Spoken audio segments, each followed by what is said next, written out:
He is the founder of Militant Grind. He is a brilliant, wise man who has written a wonderful book that I truly love. Mine's signed. And his name is Sherman Perryman. And I absolutely love this guy. You guys are going to love him too. Sherman, welcome to the show. Thank you so much for having me. I'm so glad to be on here. Like we scheduled it months in advance, and I was like, okay, now we're here. So, yeah, definitely excited to be here. You've been up to so much. So I had the honor and privilege of being on your podcast not too long ago. Hmm. And you've been up to a lot of stuff just since then. Yeah. You're working on merchandising and branding and all of this stuff. And for anybody who's actually watching the podcast instead of just listening to it, you can see the background here. It says Militant Grind. Tell me a little bit, just right out of the gate, what is Militant Grind? What's that all about?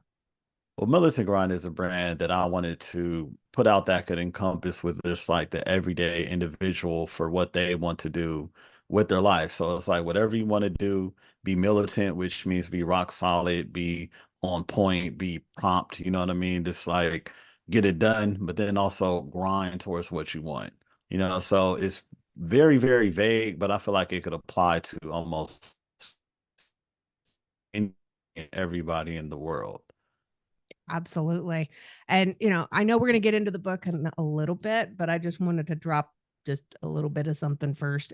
This is so packed with wisdom and focus and drive and wisdom beyond your years because you're very young still. But I love this book and I have loaned it out a couple of times and told people don't bend the spine. This is mine. Hmm. You can't keep Hmm. this. Um, buy one. Right. Thank you. Thank you. It's good to hear that because like I worked so hard on writing the book. I mean, I wrote it over and over and over. And then one night I was like, man, I can't do this anymore. And I just put it out. It's like, man, just put it out. You're done. And then it was like, all right, let's just see what happens. And the amount of like gratitude and people leaving reviews on Amazon and reaching out to me, telling me how it helped them in a dark time and things like that has been like so refreshing. So refreshing. Yeah. So you Mm. had to go through some stuff to get there first. So tell me a little bit about your background. Where did you grow up? Where are you originally from? So I grew up in the South Bay of Los Angeles, but also in South Central in a way. Like my dad's from South Central, so we were always out there. My grandmother lived there, aunt lived there, so we were always out there. And I went to high school in South Central, Mm, but I grew up in South Bay area called Carson, which is like a mile from Compton. So I'll just say I grew up in the inner city. I'm pretty known everywhere out here. that's cool. Yeah, and Hmm. we talked last time when I was on your show. I think we talked before or after we recorded, but I lived in South Central for a little while too. And I think you were really shocked by that. It was Yeah, I mean, because of where you live, like you told me, I was like, okay, I know rough. exactly where you were at. Martin Yeah, Luther King Jr. Boulevard in Arlington Way, back behind that McDonald's. right, right. Yeah. Yeah, I was like, Yeah. oh, okay. Especially back in the time where you actually lived there. I was like, oh, that was pretty rough back then. Yeah. But hey, you Yeah. managed. It was a little dicey, but the people were wonderful to me. They were Hmm. so kind. And I think that's one of the things that South Central really has a bad rap. Hmm. Yeah. Yeah, And I mean, I love it. Like I have a great time. yeah. Like I'm going around, I'm seeing my friends I went to high school with, hey, what's up? People I went to church with. Like that's really my community. So Yeah. when I'm out there, I love it. It's like, oh yeah, go to this restaurant, go here. I see everybody that I know. You know what I mean? But it does get a bad rep, but then it's just like, things happen everywhere. But Right.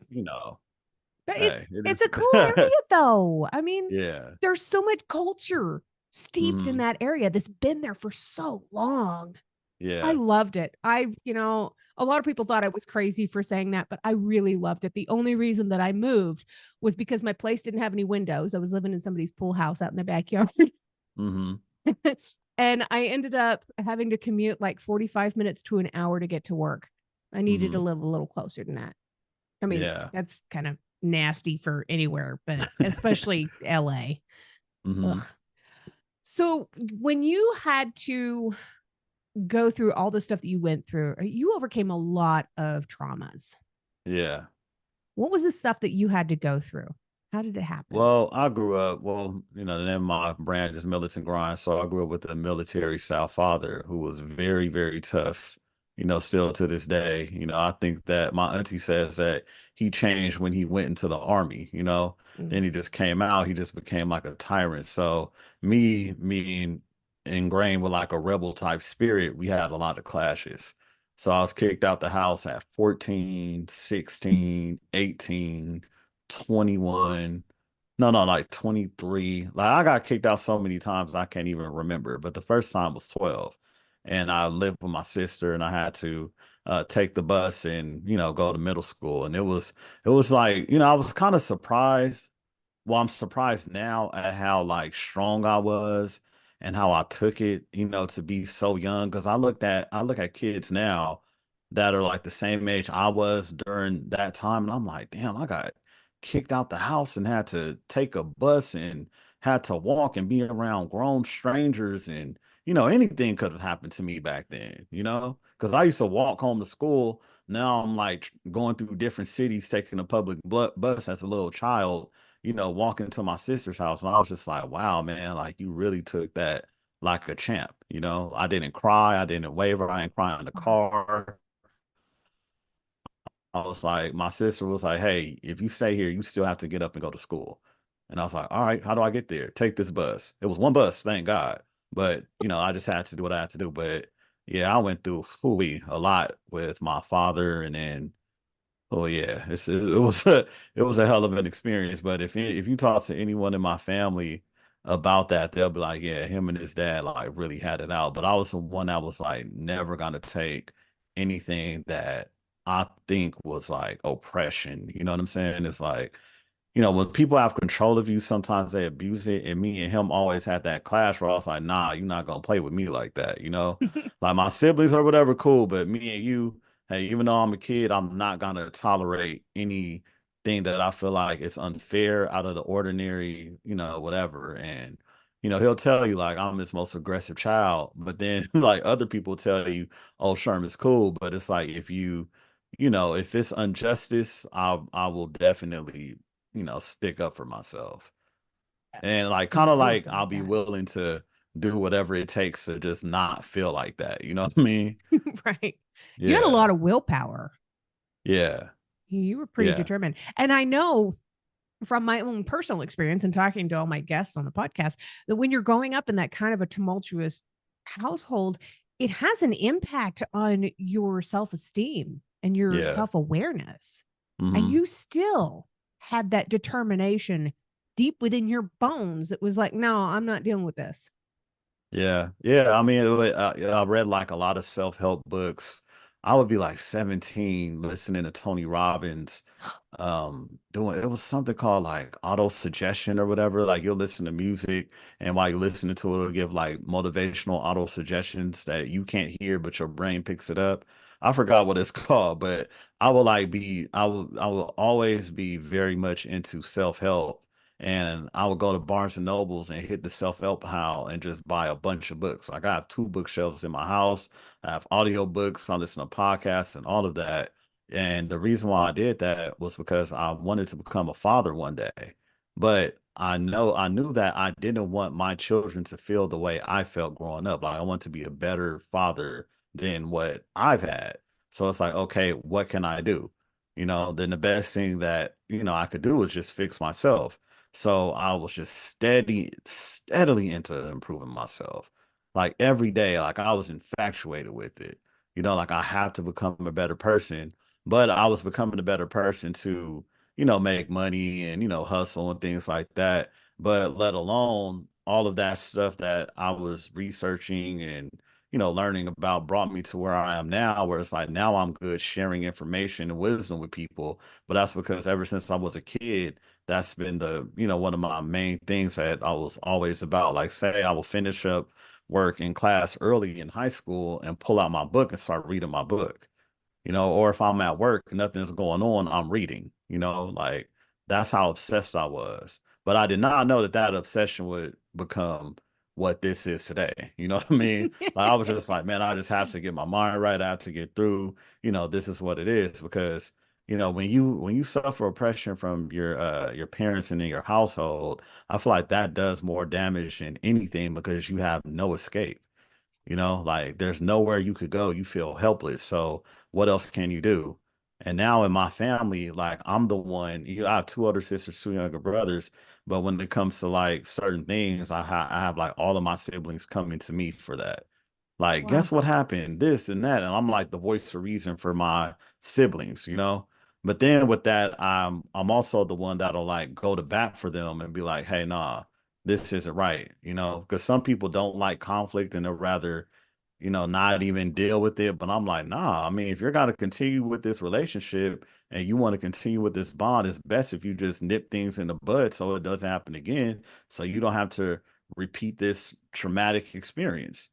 And so that's the type of person I am. No, yeah, I've always been a bad and advocated for people too. And it's so crazy because like I see that in my children now, like Mm. so like I laugh how like how similar my children are to me. You know what I mean? Like it's kind of crazy. But I'm Sounds just like like, you're hey, raising they them have right. that. You said what? Sounds like you're raising them right. Oh yeah. Yeah. They're No, not going to take definitely. somebody else's crap.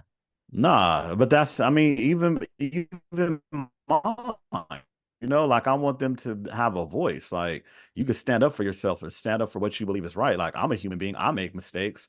I could listen to you, and but then in the boomer generation, they were kind of like, Mm. whatever I say, I don't care if it's wrong. I don't care what you say, don't tell me nothing. I said it, so it's right, and you're a kid, you have no voice in here. I pay all the bills. You have no power. Get the hell out of my face. And I used to just be like, what the hell? No, like I'm not gonna deal with this. Like, hell no. Like, I would rather die. You know what I mean? Like, I'm not, no. And it's funny because like the only person that could really like my uncle, my dad's youngest brother, we confide in each other a lot because we have the same zodiac sign. He's a Taurus, I'm a Taurus, and we have similar personalities. And he got into it with my grandfather growing up.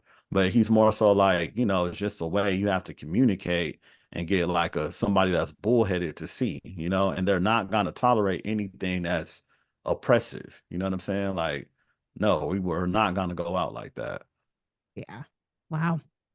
So, Mhm. did your family ever tell you about anything that your dad had ever gone through that kind of made him this way other than military training? Was it just Oh the basic yeah, training? yeah, no, definitely. The way he was raised too, Mm. by his mother and my grandfather and my grandmother. And then my grandmother told me how it went to her and how it Mm. went to my great grandmother. And she basically like gave me a whole dynamic on how our family is dealing with mental illness, Wow. because it's a lot. I mean, I know it's not professionally diagnosed, but it's like, no, I could see it, in a lot of them. Yeah. But it was, like a man, one of my great grandfathers, got with a Native American woman and he passed as white. So he was able to put her in a home and, a crazy house just to do it. And then my great grandmother grew up without a mother, you know what I mean? And Oh my so gosh. it was like colorism within the family. My Wow. grandmother got with my grandfather, and he was a tall, dark skinned, big black man from Texas. And they didn't like him because he was dark and they were all light skinned. And, it was just a lot of stuff that, I mean, they were all black, but it was like, my grandmother and her Wow. family was all light, so they look different than my grandfather's side. But then all of the kids that my grandparents had together all came out, with color. You know what I mean? So it's like, their grandparents were like, oh, don't get in the sun too long and all of these different things. It's like it's a lot of torment that they Yeah. had to go through. But then I'm more so like, okay, how can I stop this? What can I do to actually not put put my kids through things like this? And I'm more so like, if you don't look that entity, whatever it may be, demon, person, whatever, if you're spiritual, whatever, in the face and confront it and let it know, hey, I'm not going to tolerate this. You have to come with me with a certain type of respect. Nothing is going to change. So even though my dad did go through things when he grew up, and my mom said, well, your daddy went through this and he went through that. And I'm like, shit, I went through stuff too. Should I go around and do this to my kids? Right. No. And I'm guaranteed we probably went through more stuff than what he went through growing up, for sure.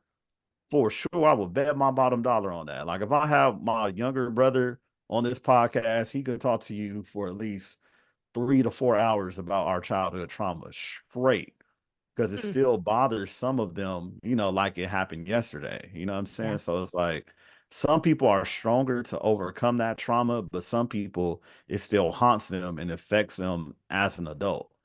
And so I'm like, absolutely. just because one of us may be okay, I still empathize for the rest of us that aren't okay with the traumas that we went through, Yeah. because we may think that it may not affect us, but it affects us somewhere in our decision making when it comes to our daily lives. Yeah. And you and I are pretty close in age. So, thinking about it practically for just a moment, what do you think the biggest difference is between our generations and previous generations? Was it the fact that they didn't have those self help books? Was it the fact that they didn't talk about mental health? What's the biggest difference? Um, I feel like that generation was spoiled, like they didn't really have to go through this type of stuff that we had to go through. Like, say, you were born in the 80s, right? 70s, but yeah, close 70s. enough. Oh, okay. Well, I was born in 86, and that was during the time where like the crack epidemic in LA was like, Mm, going crazy. So there was a lot of broken homes. And I'll talk about that in a book, a lot of broken right. homes, uh, fathers absent, things like that. So that was a whole different time of growing up in LA when, it wasn't crack and, it was just earth, wind, and fire and bail bond, everybody just dressed nice. I say, I look at my father's yearbook from when he graduated from the same high school I went to Crenshaw High School.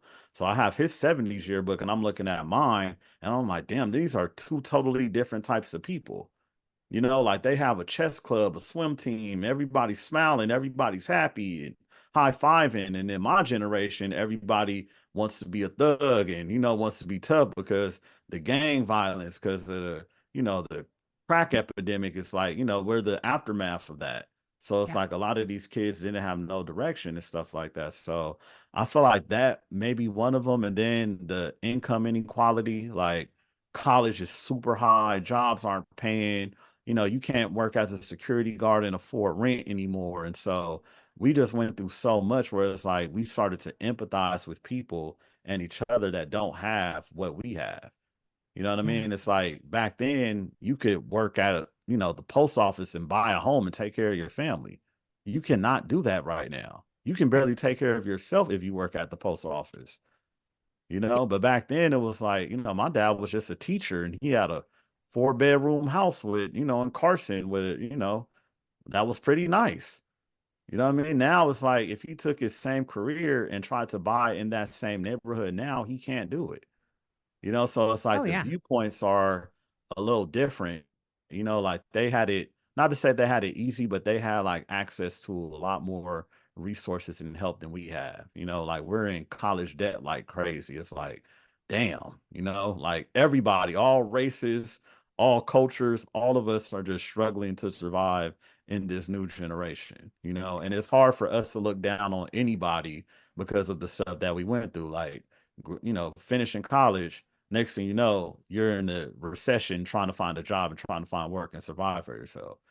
Then Yeah. it's like all of those years when you're supposed to be developing a skill set to help you survive, you have no opportunity. So it's like, usually when people graduate, um, they have a job, they have opportunity, they have, they're working up in their career. Now we're starting late in our career because there was nothing available. Right. Absolutely. A- Yeah. And one of the things that keeps on hitting me is I was living up in Victorville in 1992. Hmm. That was you were 12, you were 6, I was 12. Hmm. That was when the Rodney King riots happened. Did that affect your life and your family? Yeah, hell yeah. Yeah. Yeah, going to LA and seeing like the buildings burned down and Mm, stores burned down and smoke from the city. Heck yeah, that was crazy. One of yeah. our favorite restaurants called Pop's Kitchen burned down, Mm, So like yeah, I mean, some family members came up in the riots, like got goods and stuff like that. That was probably like the best thing, but it was just crazy, just like, and it actually started on my birthday. As a matter of fact. Are Yeah. you kidding? Oh, what a horrible Yeah. birthday present. Yeah, right, right. April 29th, 1992, Two I think. 92. Yeah. So that's like it Yeah. literally started on my sixth birthday. So it was Oh, just crazy just seeing all of that. But I really didn't have a sense of understanding. But it was just like, like, what is going on? Like, why is the store burned down? And why did the nobody's so buildings look angry. like this? Yeah, but no, I mean, nobody sat us down and taught us, but it was just kind of wild just observing that. Yeah. I mean, I was living up in Victorville, just north of the valley. Hmm. And I remember watching it all on the news as a 12-year-old kid going, those people are killing each other. There's rioting in the streets and there's bottles and broomsticks going through store windows. And this is insane. These people are not okay. They're in danger. Why can't we do something? And my little 12-year-old brain, I was so naive. I just did not understand why we couldn't do something like Hmm. drive down to LA and tell people it's okay. You don't have to fight. Right. That's Right. not what it was about. That's not what started it. Hmm. I don't want to get into too much of it, but for the people that are listening or watching, definitely look up Rodney King riots, educate yourself on what this was, why it existed, why it happened, because this is an important piece of our history, not just Yeah. yours and mine, Sherman, Hmm. but here in the country. This is important for people to know. It was Yeah. $1 billion worth of damage. There were over 12,000 people arrested. This went from April 29th of 92 to May 4th of 92. This was several days. It felt like forever of Hmm. violence and anger and frustration and people revolting against everything that had been happening and for what happened to Rodney King. Right. Crazy. Yeah, people are just angry, when you have a group. I mean, but that happens everywhere in the world. Like in France today, people are Oh, yeah. angry, so they're revolting. That's history, period. So I don't look at it as like a bad thing. It's more so like, damn, like, these people must have been pretty fed up and angry with whatever they were going through, and then they just decided to tear stuff up. That's an act of anger, but that spans like all the way down to the Boston Tea Party. Oh, yeah. Absolutely. Yeah, And the Boston Tea Party was started over taxes. And how much do we pay in taxes now? too much. Yeah, it was started because they raised the taxes from what was it, 1% to 2%? Oh, I don't know. I'm not sure the It was something percentage. insane like that. And they Hmm. revolted and threw all the tea off. Yeah, it was stupid. So I'm glancing at your book again. My signed copy has checked that out. Hmm. But your 5 pillars. I love that you put love first because to me, that is the first one that most people think of. Hmm. Love, honor, strength, discipline, and wisdom. I know these have all played a major role in your life, but how have these all played a major role in the lives of your children? Oh, a lot. Oh, a lot. Yeah, because I say I'm a firm daddy, like, but then at the same time, my kids come up to me every day and kiss me. I'm not I mean, I'm not soft on them at all whatsoever. Like, they know to listen to me and like, oh, like I'm not like the cool dad, like, hey, put on your shoes. It's like, put on your shoes. Let's go. Walk. Come on. Like, they fall, I'm like, get up. But at the same time, they know that I love them you know? And so I've learned to, show love, discipline, honor your children, give them wisdom, give them strength, make sure they're strong. And all of those will kind of, shape them up to be a good person because I feel like a lot of us, especially somebody like me, were taught to just instill discipline, fear, but there really wasn't any love. You know what I Yeah. mean? Like, who's going to say, I love you, Yeah. or motivate people with love without inputting like fear into them, so I motivate my children with love. Like they have no doubt that I love them. You know what I mean? Like if anybody does, but it's kind of a different dynamic that I'm observing because it's like I didn't grow up with that. You know, my father didn't say, I love you every day and hugged us and made sure they were okay. Like my kids wouldn't even go to sleep if I don't go in there and give them a hug. You know, Daddy, I want to say goodnight. Daddy, I want to kiss. Daddy, you know what I mean? So it's like, it's kind of surreal to even know that I've like nurtured that type of environment with my children.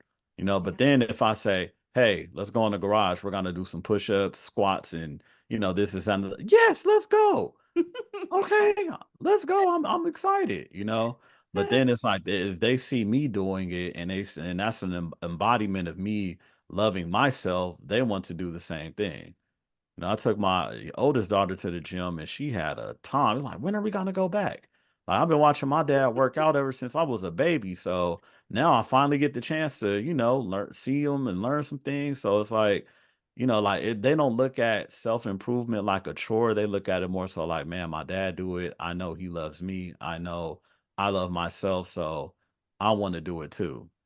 Because I'm Yeah. telling you, like as a kid, I'll be like, oh God, but it's like there was something lacking that would make me want to do that. And to me, that was like the love. Because if you don't get love expressed to you from someone else, it's kind of hard for you to love yourself, But now I see the way my kids take care of themselves and they love themselves, but I inputted that love into them, ever since they were yay high, you know? How old are your kids now? 10, 7, 5, and 2. My goodness, you got a house full. Yeah. Yeah. My prize and Oh, joys. My daughter just made the basketball team. She's super excited. My oldest took a picture, sent it to me. It's like that's what I want to breed, like just good-hearted human beings that know discipline, hard work, strength, resilience, like all of that, you know? So yeah. I'm glad that that's actually happening. Like I stuck to my guns and now it's actually like happening for them. You have a beautiful family. We're friends on Thank you. Facebook. So Oh yeah. Right, right. You see it all. So my last question, always my favorite. Mhm. What is one thing that you now really love about yourself that is not related to your physical appearance? Um, I would say my desire to probably be the best version of me so I could give that to the world. I would say that. And that has nothing that all deals with like my mentality, but yeah. If you've enjoyed tonight's episode, please make sure you check out the episode description. You'll find links there on how you can learn more about this guest, links to connect with them on social media, and how to support the podcast. Remember, I don't get paid to do this. My boss is a bit tight fisted, but I can say that. I work for myself.